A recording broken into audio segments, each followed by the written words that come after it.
Welcome to Local History, Legends, and Lore. I'm Julie Lugo, Cerra, your host, and today our guests are Saul and Martha Sigall. Saul and Martha are the kind of couple who make Culver City a community. And Martha's work fits right in line with the heart of Screenland, and it's followed right through into their volunteer work as they've retired. So welcome to our show today. Thank you. Thank you. Tell me a little bit about your early history and where you came from, how you got here. I was born in Rochester, New York, and my family moved to California in 1926. I was raised in Hollywood. I went to school in Hollywood and graduated from Hollywood High. And soon after, I got a job as an apprentice painter at the Merry Melodies and Looney Tunes studio, produced by Leon Schlesinger Productions. Warner Brothers distributed the pictures in those days. They didn't own the studio at the time. And after working at MGM, at Warner Brothers for 7 years, I went to Graphic Films and then to United Productions of America, UPA. And after that, I was waiting for Saul to come back from World War II from Guam, and we got married in Brooklyn, New York. But we came back to California. Saul went to school at UCLA under the GI, and I went to work at MGM Cartoons. I see a handsome couple on the screen there. Okay. Saul, tell me a little bit about how you got here? Well, first I was born in Reading, Pennsylvania. Okay. And an interesting story, the day I was born at home. And after the birth was complete, the doctor asked my mother what my name was to be, and she told him Saul, and he said, I don't like that name, I'm going to give him a pretty name. And it wasn't until the beginning of the beginning of World War II that I had to have a copy of my birth certificate to register for the draft. I got it. My name wasn't Saul, it was Charles. All these years we've been calling you the wrong name? Well, I sent it back to the Board of Health with a note, and in due course I got the same one back. They had drawn a line through Charles and written Saul above it and told me they had corrected their records as well. Okay, well I'm glad of that. And then as Martha said, I went into the Navy at the beginning of World War II and ended up in California, and where I met her. And I think we have a handsome shot of you during that time period as well. Do we have a photo of you during the service? There we go. Yeah. That's Charles, now Saul. Okay, and this is when you got married in what year? Yeah, that was taken. 1946. The second picture was taken just shortly after we were married by a fellow that Martha knew in at MGM. All right. So now you brought us some goodies. Well, let's take a look at this. This is a picture of a Christmas party, as I understand it. Yeah, it was a Christmas party at MGM, and they rigged up a little drawing of Tom and Jerry, and it was the kind you stick your necks in, you know, and you're part of the picture. The studios were kind of notorious for their Christmas parties, as I yes, understand the Christmas, it. Everything else too. Just the nature of the cartoon business. People always played pranks on each other. And it was just fun and games almost every day. You had a good time. We had a great time. Okay, there it is. That's that Martha. was the picture, yes. And that's with Tom and Jerry. Tom and Jerry, and Michael Law, who was a top animator, stuck his head in there too. Now, Martha, as I recall, you told me at one point something about the way Tom and Jerry were named, or they were not named at the beginning. Can you tell me a little bit about that? In their first picture, Puss Gets the Boot, Tom's name was Jasper, and Jerry didn't have a name yet, but at the studio they called him Jinx. But then a year later, actually, Mr. Quimby, who was the producer, told Joe Barbera and Bill Hanna, don't make any more pictures with cat and a mouse. That's old stuff. But some woman from Texas who did publicity happened to come to the studio and spoke to Mr. Quimby and said, "Why don't we have more pictures of that cat and mouse? They were so funny." Well, that's got him to think maybe she's right, and so they start making more Tom and Jerry pictures, and the first one they made won the Academy Award. Did it really?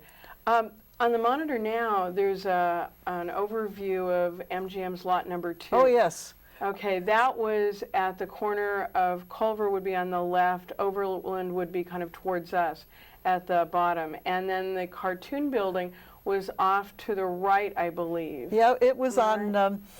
on Overland and Montana, a street that isn't there anymore. Oh, And it was a little 2-story building.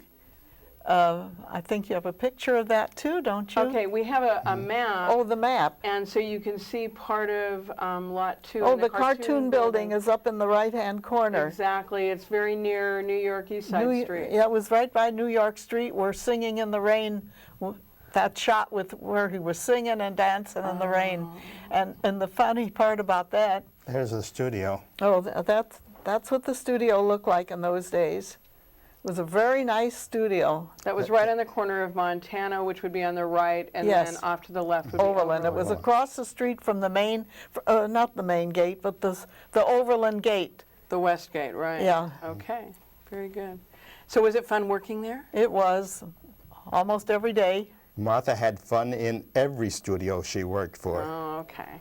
You brought a storyboard, and I think probably few of us understand the process that goes on. If Saul could hold that up, and you could tell us a little bit about that.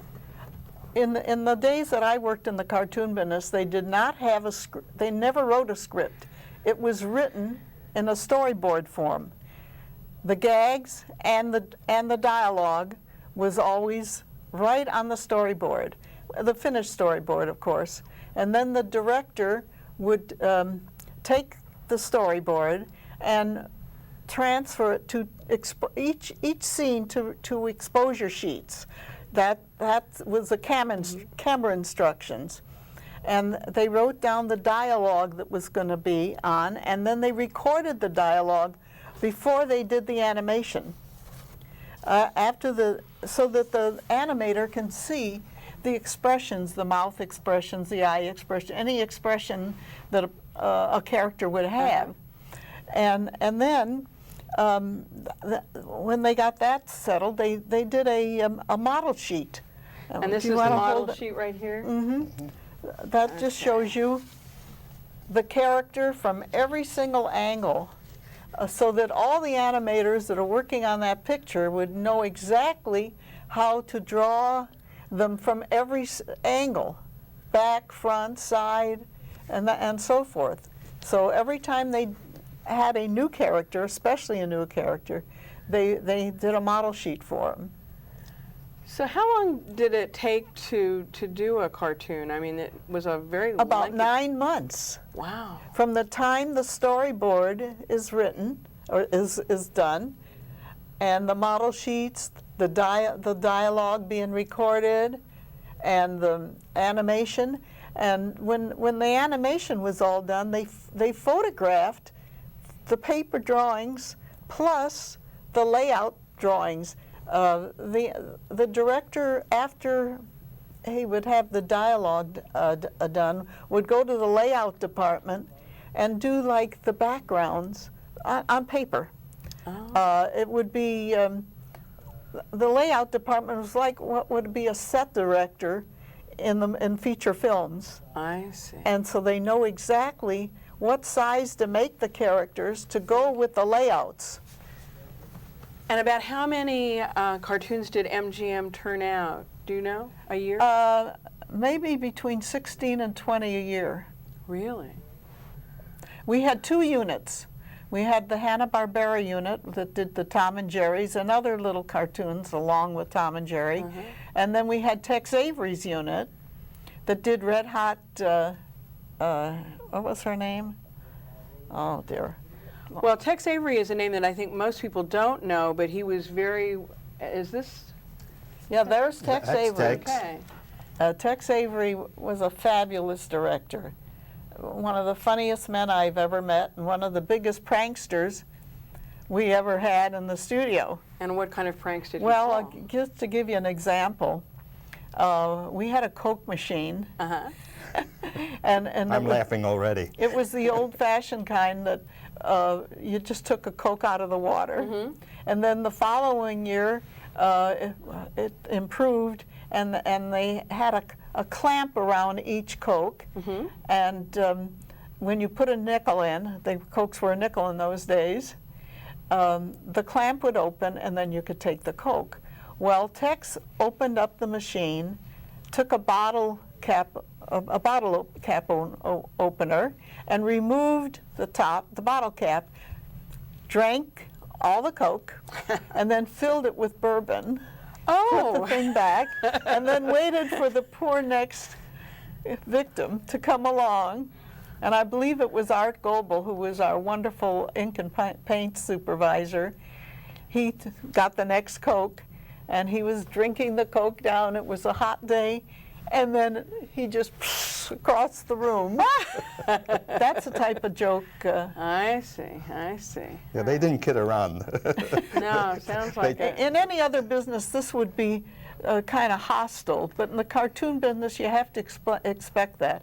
If you did anything, it was on a bulletin board. Somebody drew a sketch of you and put it on the bulletin board. When you went to work on MGM's Lot 2, what did the area look like in the 1940s? The Culver City area, there wasn't much. It was a lot of empty spaces between the studio and well, I remember downtown there was the Culver City Hotel and a few buildings, but most of the time it was kind of wide open spaces. So across the street where the Vets building is today, that wasn't An empty lot. Ah, That was an empty lot. and the courthouse wasn't there either then. No, the courthouse I wasn't think that there. was downtown. Both sides of the street were empty lots. Okay. And who is this? That's Fred Quimby, who was our producer, and Tex Avery's head. Oh, okay. So he was responsible for everything that went Yeah, on he within was the the cartoon. producer. He didn't have any of the artistic talent.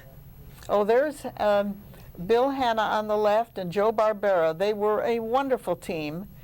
Joe was such a talented animator, and he is the one who really did the story too. He did the storyboards. Bill is the one who handed the work out to the animators and did the timing of the cartoon. The timing is so important that the gags, if they're not timed right, they're not funny. Timing is everything. Yes. Yeah, And what do we have here? Oh, that just gives you an idea. The animator's drawing is on the left, and then the inkers would trace it exactly. That's on the right, and then the painters would turn it over and paint it on the reverse. And the reason for that is if they painted it right on top of the ink lines would be lost. But this way, it's the idea of like painting on glass. And then on the right is the finished picture. So it's flipped over, and Uh-huh. that gives you your detail. And this piece right here. That's a lobby card. Now, when I was working at MGM, soon after I started, I was asked to be an assistant in the camera room. And my duties were to get all the scenes ready for the animators, for the cameramen, excuse me. Okay. And I had to get, the scenes would be put in our camera department, and I would get the completed scene, and I would separate the cells from the drawings. And then I would, that's another Lobby card? lobby card. Okay. And I'd have everything ready for the cameraman. All he had to do is sit and shoot. Wow. And they usually shot, they exposed every drawing on twos. First they would put the background down, and then they would put each cell down in numerical order, so that just shows you how the animation goes. And you know, we had so many drawings because 24 frames go through the camera, the projector in 1 second. So you can imagine the thousands and thousands of drawings that have to be done for one cartoon, sometimes as many as 10,000. Yeah, Martha told me that in her early days in animation, well, go ahead, why don't you explain the Tom and Jerry? That's a finished picture. That's just a cell of Tom and Jerry. Tom is just about to devour Jerry. He's in a hot fudge sundae. He's the cherry on the hot fudge sundae. Martha told me that in her early days in animation, she was given a series of cells to do, a scene of about 300 pictures. And it took her 10 days. 10 days to do. My and first- she couldn't wait to see the picture, to see what she had done. And as Martha said, 24 go by in 1 second. So her scene went like that. Oh, boy. You know, before she had a chance to really realize 10 it was her seconds. scene, 10 it was gone. seconds. That took me 10 days. What do they do with all of the cells and all of the drawings? Well, in the days that I worked, we washed them off. Oh yes, they washed them off. oh, they were history? Mm-hmm. Oh, And they were when used the again. when the answer print came back, we had a cell washing department that would wash off the ink lines and the paint line and the paint. We used the kind of paint at that time that could wash off, and so they used them sometimes 6 times. If you held up the cell, you could see all kinds of lines all over it. But when it was finished and put down on the camera table and the platen came down on top of it, you didn't see any of those lines except the ones you were expected to see. Oh, my gosh. So they recycled early. Oh yes, but Boy. they used to allow us to take pictures home because there were so many, and we used to just give them to the neighborhood kids. If she had kept them, we would have been millionaires today. Oh. but when I worked at MGM in the camera department, when the answer print came back that the picture was okay, then I used to take cells and backgrounds out of the picture and for setups for publicity. And then they used to take it to the still department, photograph them, make tons and tons of each picture, and send it to the distributors all over the country so that they would be, they were lobby cards. I think we just showed a few. We had 2 of them. That's right. Yeah. You got 2 of them. And I remember seeing some of those in the Culver Theater one time when we went Oh, there. my gosh. Yeah, that was kind of a thrill. And the lobby cards were only about 8 by 10. Yeah, right? they reach 8 by 10. There was about between 10 and 12 of them that I did. And then another thing I did was make a picture. I used to mat some of these pictures and put them in the storeroom. And when Hal Elias, our executive producer, used to come by, and he'd take them out and give them to the VIPs or the guests that he took around the studio.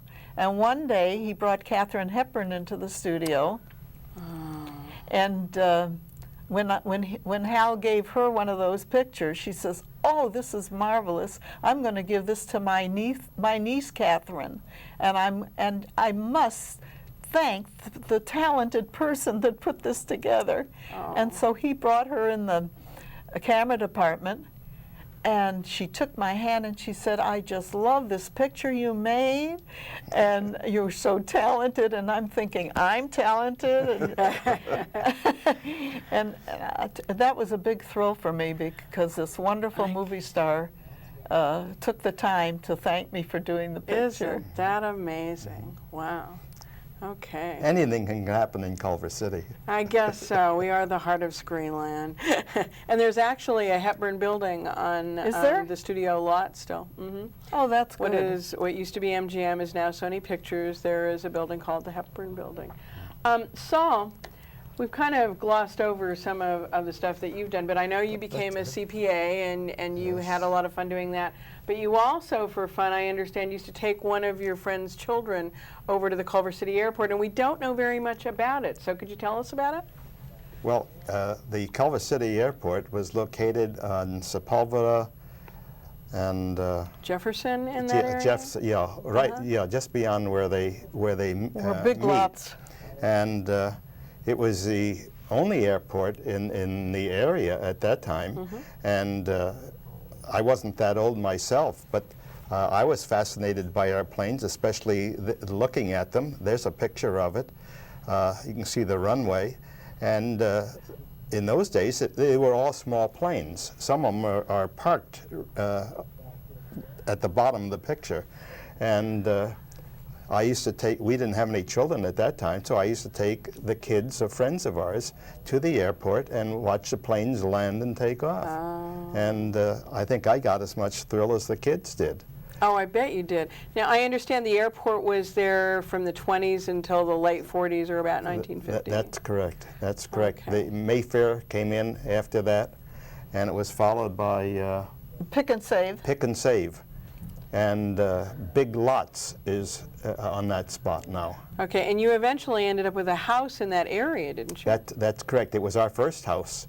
Sunkist Park. We lived in Culver City renting for a number of years before, but our first house, which is in Sunkist Park. Sunkist Park, at that time was $11,000. $1,000 down, and the mortgage was $10,000, of course.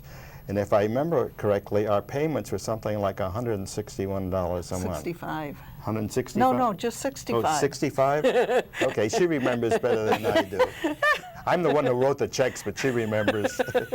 And if the state had not taken our house for the freeway, the 405, in later years, we probably would be still in that house, because it was a nice house, and we planned to add on. But the state came along, and they were either going to put an off-ramp or an on-ramp.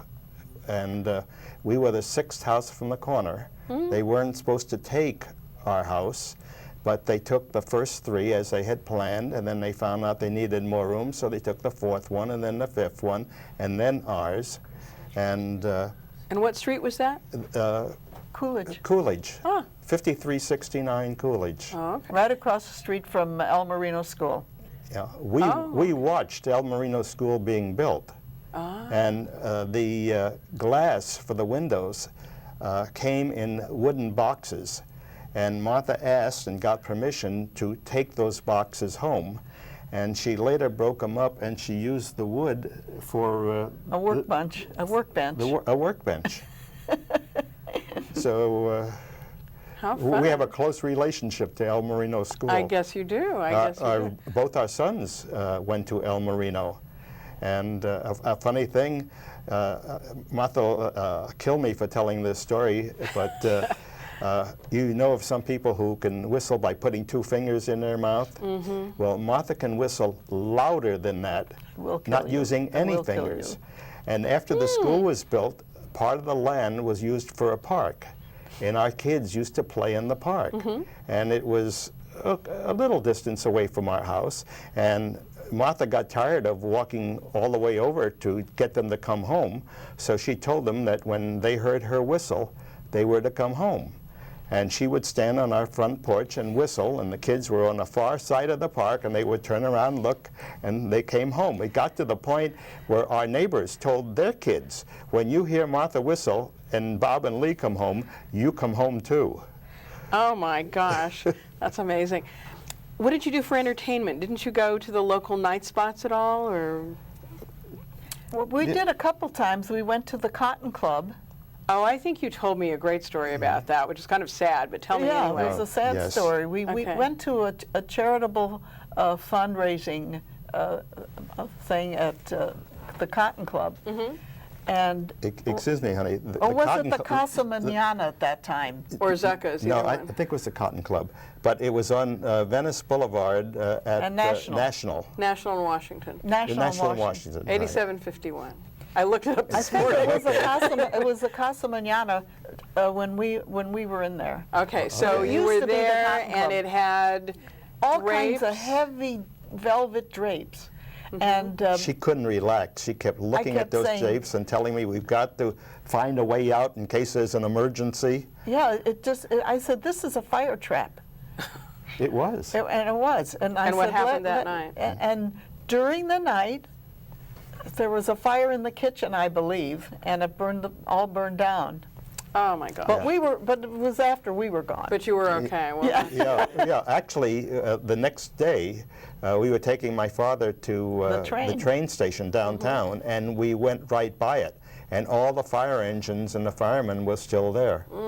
The next day after we had been there. And so after this wonderful history of working in the movie industry, I know you have a different opinion. Some people say that cartoons were not the thing for MGM to be in, but you have a little bit different take on it. Can you tell me that? Well, what it was they used to have what they called block booking. Block booking. Where the theaters would have to have a cartoon along with a feature, maybe a short subject, a newsreel. And so I think that's why they had cartoons. But what happened was that law was reversed, and the theaters didn't have to do this. They could just buy what they wanted. Well, how sad for kids today. We need Yeah. to wrap up now, but I want to Okay. say that it's wonderful to have you here. And I think what's especially exciting about your commitment to the industry is that both of you now are docents at the Warner Brothers Museum. Am I right? It's That's right. it's the only studio museum that has people come and go through the studio and go through the museum. It's a really wonderful place. Oh, great. Thank you so much for being with us today. Thank It's you our for pleasure. having us. Okay, come back soon.